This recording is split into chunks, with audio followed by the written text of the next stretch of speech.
Assalamualaikum warahmatullahi wabarakatuh. Salam sejahtera bagi kita semua. Shalom.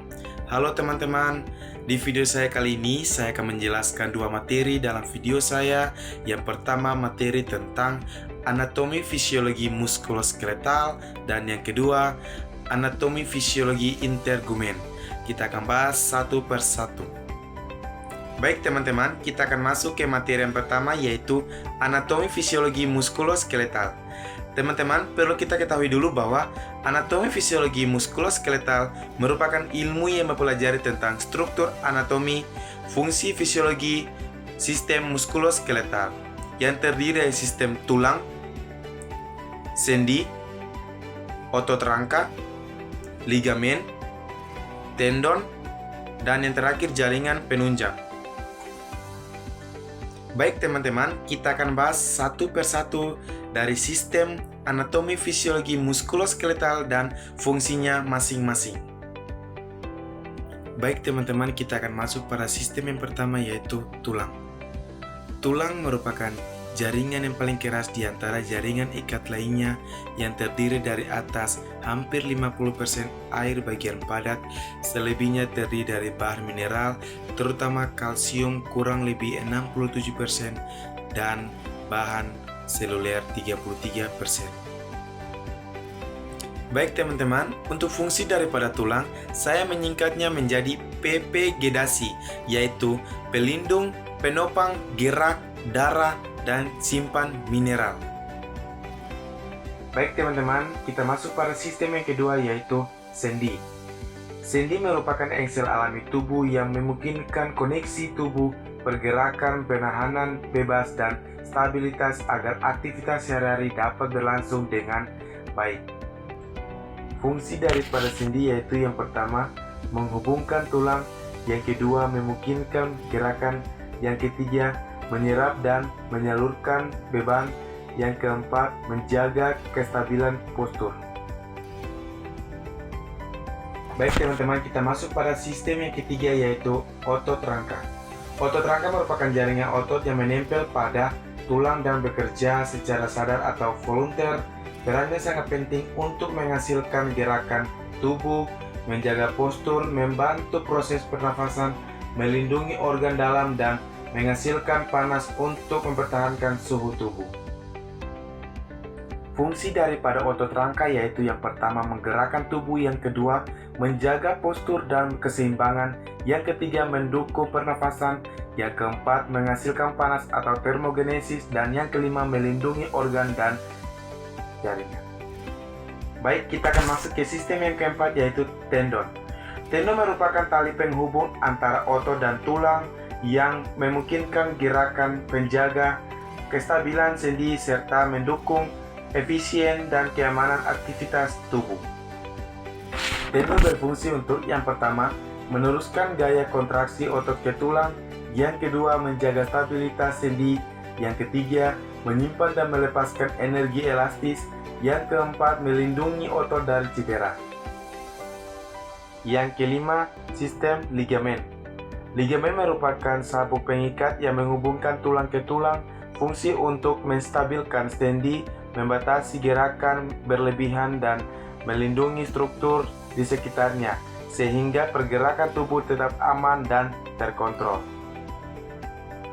Fungsi daripada ligamen yaitu yang pertama, menjaga kestabilan sendi, yang kedua, membatasi gerakan berlebihan, yang ketiga, menggerakkan dan membimbing gerak, yang keempat, melindungi jaringan di sekitar sendi. Baik, sistem yang terakhir yaitu jaringan pendukung. Jaringan pendukung merupakan bagian dari rangka yang berfungsi memberi dukungan utama pada tubuh sehingga postur dan bentuk tubuh dapat dipertahankan. Fungsi daripada jaringan pendukung yaitu yang pertama, untuk menopang bentuk tubuh dan menjaga postur, yang kedua, memberi bentuk tubuh yang stabil, yang ketiga, menjaga tempat melekat otot, tendon, dan ligamen untuk gerakan, yang keempat, melindungi organ vital seperti otak, jantung, paru-paru, dan organ punggung, dan yang kelima, menyimpan mineral penting atau kalsium fosfat memproduksi sel darah merah di sumsum tulang.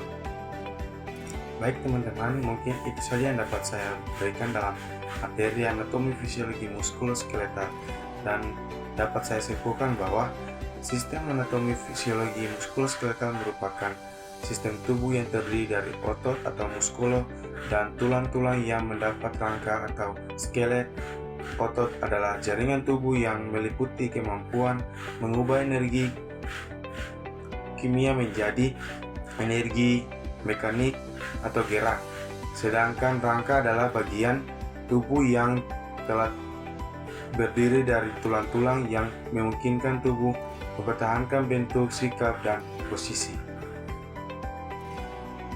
Baik teman-teman, sekarang kita akan masuk pada materi yang kedua, yaitu anatomi fisiologi sistem intergumen. Baik teman-teman, perlu kita ketahui dulu bahwa anatomi fisiologi sistem intergumen merupakan pelindung yang melapisi tubuh dan terdiri atas kuku, rambut, kulit, tetapi juga beserta unsur yang terkait seperti kelenjar keringat dan kelenjar minyak. Baik teman-teman, kita akan masuk pada sistem yang pertama, yaitu kuku. Kuku merupakan lapisan kertas dari protein keratin yang menutupi ujung jari tangan dan kaki. Kuku juga terdiri atas matriks kuku, dinding kuku, dasar kuku, alur kuku, akar kuku, lempeng kuku, lunula, epinikium, dan hyphonikium. Adapun fungsi daripada kuku yaitu melindungi ujung jari yang lembut dan penuh erat saraf serta mempertinggi daya sentuh. Kita masuk pada sistem yang kedua, yaitu rambut. Rambut merupakan organ benang yang tumbuh dari kulit, terutama rambut muncul dari epidermis atau kulit luar, walaupun berasal dari folikel rambut yang berada jauh di bawah dermis. Rambut juga terdiri atas dua, yaitu keratin lunak dan keratin keras. Adapun fungsi daripada rambut yaitu yang pertama, melindungi kulit dari pengaruh buruk. Yang kedua, alis mata melindungi mata dari keringat agar tidak mengalir ke mata, bulu hidung, atau ekspresi. Yang ketiga, menyaring udara pada hidung. Yang keempat, pengatur suhu. Yang kelima, pendorong penguapan keringat. Dan yang keenam, indera peraba yang sensitif. Baik teman-teman, kita masuk pada sistem berikut, yaitu kulit. Kulit merupakan lapisan yang paling dalam dan mengandung pembuluh darah dan limfia serta saraf yang berjalan sejajar dengan permukaan kulit. Baik teman-teman, untuk fungsi daripada kulit saya singkat menjadi PERSI, yaitu yang pertama pelindung, yang kedua ekskresi, yang ketiga rasa, yang keempat suhu, dan yang kelima imunitas. Baik teman-teman, demikianlah dua materi yang sudah saya jelaskan dalam video saya. Semoga materi-materi yang saya sampaikan bisa bermanfaat bagi teman-teman semua. Dan terima kasih sudah menonton video saya dari awal hingga akhir. Saya meminta maaf jika dalam video saya ada kekurangan atau kelebihan. Dan jangan lupa teman-teman subscribe, like, dan juga share video saya agar bisa mendapatkan video-video terbaru dari saya. Wassalamualaikum warahmatullahi wabarakatuh. Salam sejahtera bagi kita semua. Shalom. Dah.